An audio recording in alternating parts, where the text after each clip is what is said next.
Hello, English learners. Welcome back to English Active Listening.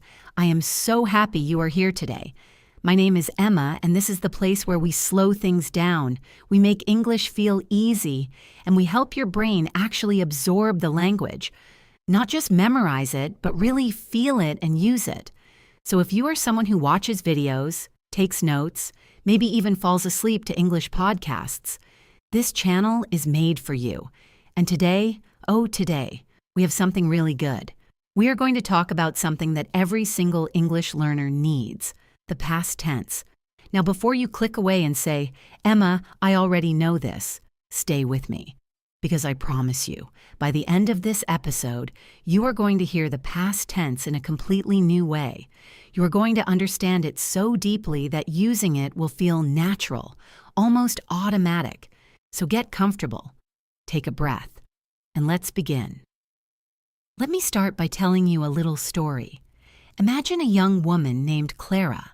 Clara grew up in a small town. Every morning she woke up early, made herself a cup of tea, and sat by the window to watch the birds. She loved those quiet mornings. She studied English in school, but she always felt nervous when she had to speak. She practiced in her room alone, talking to herself in the mirror, repeating sentences she heard in movies.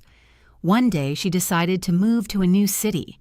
She packed her bags, hugged her mother, and walked to the bus station. The bus came late, so she waited for almost an hour.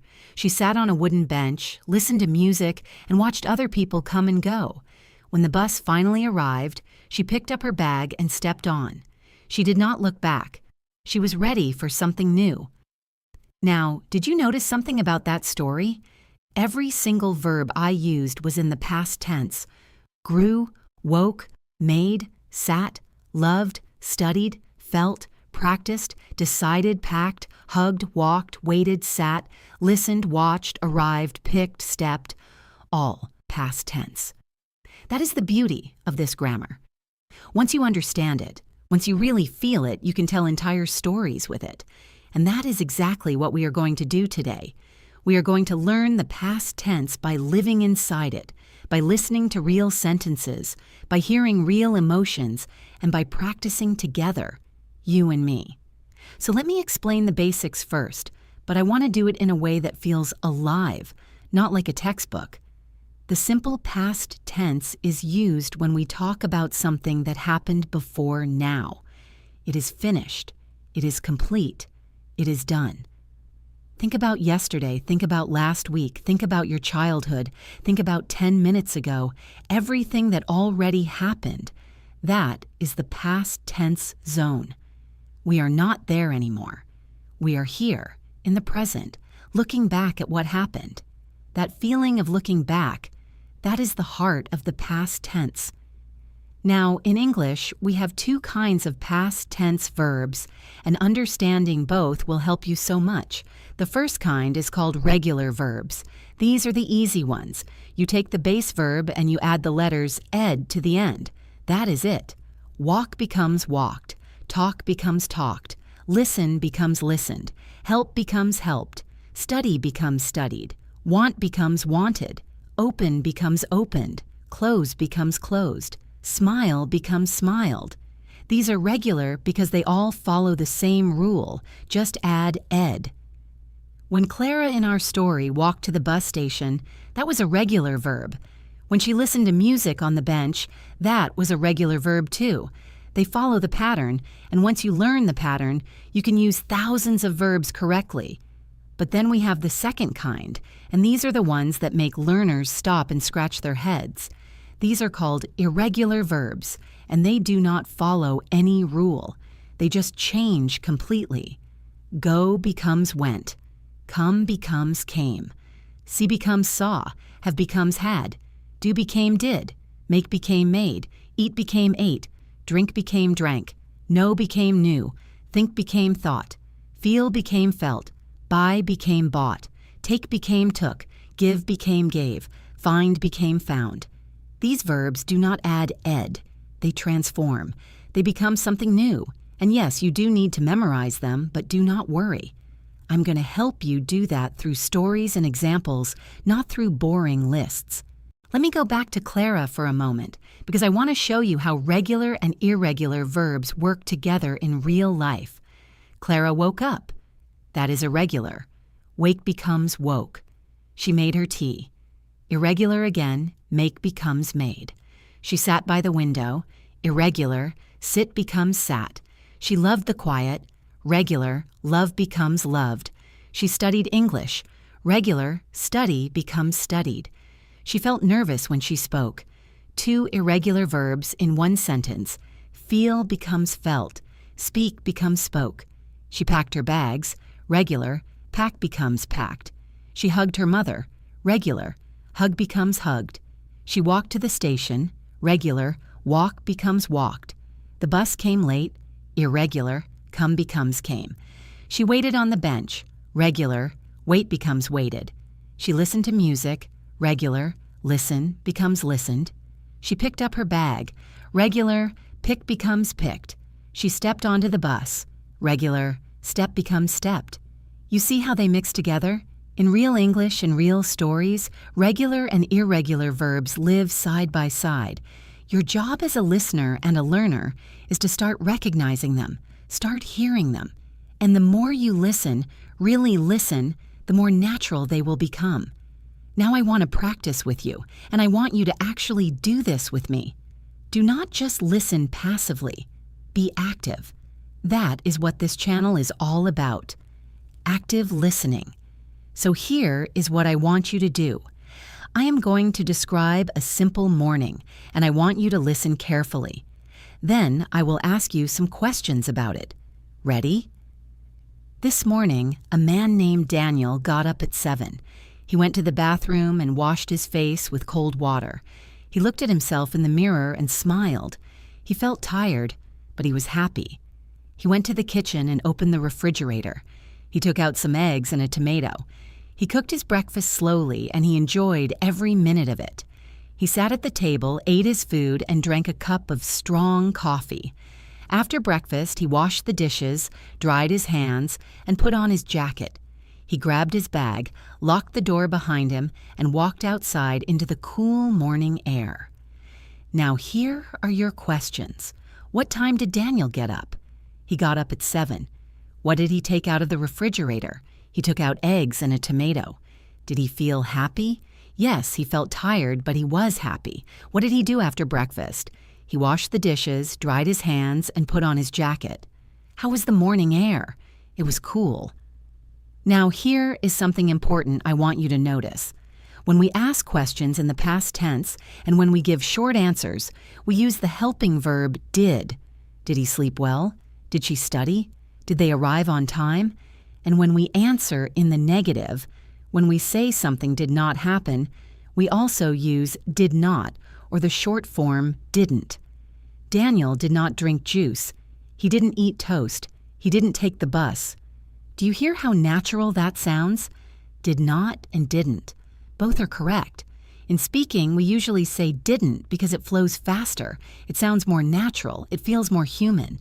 Let me give you more examples with negatives because this is where many learners make mistakes. They try to say, he didn't went, or she didn't cooked. But that is wrong. When you use didn't, the main verb goes back to its base form. No ed, no irregular change, just the simple base. He didn't go. She didn't cook. They didn't arrive. We didn't know. I didn't feel. You didn't say. He didn't come. She didn't buy. The didn't is already carrying the past tense weight. The main verb just relaxes and stays in its simple form. This is one of the most important rules in English past tense, and once it clicks for you, it will change how you speak. Now let me introduce you to another character. Her name is Lily. Lily was a teacher in a small primary school. She loved her students very much. Every day she prepared her lessons the night before. She wrote down all the words she wanted to teach. She found pictures in old magazines, and she cut them out carefully with scissors. She made everything beautiful and colorful because she believed children learn better when they enjoy what they see.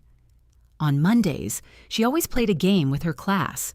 The children loved Mondays because of Lily. They laughed, they shouted, they ran around the classroom, and they learned without even realizing it. One particular Monday, something unexpected happened. Lily forgot her lesson notes at home. She left them on the kitchen table right next to her coffee cup. When she arrived at school and reached into her bag, she felt nothing. Her heart jumped. She stood in front of her empty board and looked at her students. 30 small faces looked back at her. Then she took a deep breath. She smiled at them, and she said, "Today, we are going to do something different." And they did. That day, they told stories.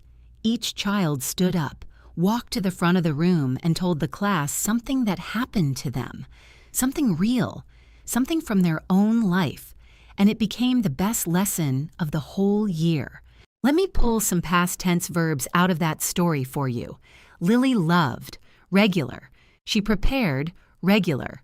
She wrote, irregular. Write becomes wrote. She found, irregular. Find becomes found. She cut, irregular. Cut stays, cut in the past. She made, irregular. Make becomes made. She believed, regular. She played, regular. The children laughed, regular. They shouted, regular. They ran, irregular. Run becomes ran. They learned, regular. She forgot, irregular. Forget becomes forgot. She left, irregular. Leave becomes left. She arrived, regular. She felt, irregular. Feel becomes felt. She stood, irregular. Stand becomes stood. She looked, regular. She took, irregular. Take becomes took. She smiled, regular. She said, irregular. Say becomes said. They told, irregular. Tell becomes told. Each child stood, irregular again. They walked, regular. Look at that mixture. Regular and irregular, living together, telling a story. And here is the good news. You did not need a grammar chart to follow that story. You understood it. You felt it. That is because grammar becomes invisible when it is inside a real story. The emotion carries you forward, and the grammar just works quietly in the background. Now I want to talk about how we use past tense to share personal experience, because this is perhaps the most human use of this grammar. Every time you tell someone about your day, you use past tense. Every time you describe a memory, you use past tense. Every time you explain what happened, you use past tense. It is the grammar of human experience. It is how we make sense of our lives by putting them into words. Think about a moment in your life that you remember clearly. Maybe it was a trip you took somewhere. Maybe it was a meal you ate that was so delicious you still think about it. Maybe it was a conversation that changed how you felt about something. Maybe it was a simple moment, a sunset, a cup of tea, a phone call from someone you love. I want you to think about that moment right now. Got one? Good. Now, in your head or out loud if you are alone, try to describe it in past tense. Start with I was, or I went, or I felt, or I saw. Just try. Even a few sentences. You are practicing. You are growing. Here's a simple model you can follow. Think of it in 3 parts. First, set the scene. When was it? Where were you?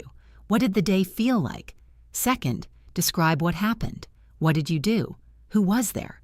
What did you see, hear, smell, taste, or feel?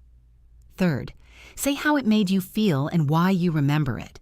This 3-part structure works for any story, any memory, any experience, and all of it lives in the past tense. For example, I will show you. Last summer, I visited my grandmother in the countryside. The house was old and small, but it smelled like fresh bread and lavender. I arrived on a Friday afternoon and she was already standing at the door when I got there. She hugged me for a long time. We sat in the garden until the sun went down. She told me stories about when she was young, about how she met my grandfather, about how they built their life together. I listened without saying a word. I just watched her face and felt grateful. That evening, she cooked my favorite soup, the one with soft vegetables and thick noodles. I ate 2 bowls. Before I went to sleep, I lay in the small bed in my old room, looked at the ceiling, and thought about how lucky I was to have that moment. I felt full, not just from the soup, but from something deeper, from being home, every verb in that story was past tense. Did you feel the emotion? Did it feel human? That is what past tense does when you use it well. It does not just describe what happened. It creates a feeling. It takes the listener back in time with you. Let me now give you a short practice exercise. I will say 5 sentences, and I want you to change the verb to the past tense in your head. Or say it out loud. Here we go. Every morning she walks to the park. In the past, she walked to the park. He eats lunch at his desk. In the past, he ate lunch at his desk. They do not understand the question. In the past, they did not understand the question. She feels nervous before every exam. In the past, she felt nervous before every exam. I think about my family a lot. In the past, I thought about my family a lot. How did that feel? Did you get them? Let us check. Walks became walked. Regular. Eats became ate. Irregular. Do not became did not. And understand stayed in its base form. Feels became felt. Irregular. Think became thought. Irregular. Very good. If you got most of those right, you are doing beautifully. If some felt tricky, that is completely okay. That is why you are here. Learning is not about getting everything perfect the first time. Learning is about coming back, listening again, and letting the patterns slowly settle into your brain. One more thing I want to share with you before we close, and this is something many teachers do not talk about enough: the sound of past tense endings. When you add ed to a regular verb, it does not always sound the same. There are 3 sounds it can make. The first sound is a simple T, like in walked, talked, laughed, cooked, helped, stopped. You do not say walked with a clear vowel sound. You say walked. The second sound is a D, like in loved, called, smiled, listened, cried, opened. You do not say loved. You say loved. And the third sound, the only time we actually say a clear ID sound, is when the verb already ends in a T or a D sound, like wanted, needed, waited, decided, landed, visited. In those cases, you do hear the full ID, wanted, needed, waited. This is a small detail, but it makes a huge difference to how natural you sound when you speak. And it also helps you recognize past tense verbs when you hear them in fast, connected English speech. So today, we traveled a long road together. We met Clara, who left her small town looking for something new. We spent the morning with Daniel and his eggs and his cold water and his cool morning air. We sat in Lily's classroom and watched 30 children stand up and tell their stories. And through all of those moments, we listened to the past tense, not as a grammar rule on a whiteboard, but as a living, breathing part of human storytelling. You now know that regular verbs add ed, and irregular verbs change shape completely. You know that questions use did and negatives use didn't with the base form of the verb. You know that ed endings have 3 different sounds, and you know that the past tense is not just grammar. It is memory. It is emotion. It is how we share our lives with other people. And now I want to ask you something. I want you to take 5 minutes today, just 5 minutes, and write or say out loud 3 sentences about something that happened to you recently. Anything. What you ate for breakfast, a conversation you had, something you saw on your way somewhere. 3 sentences all in the past tense.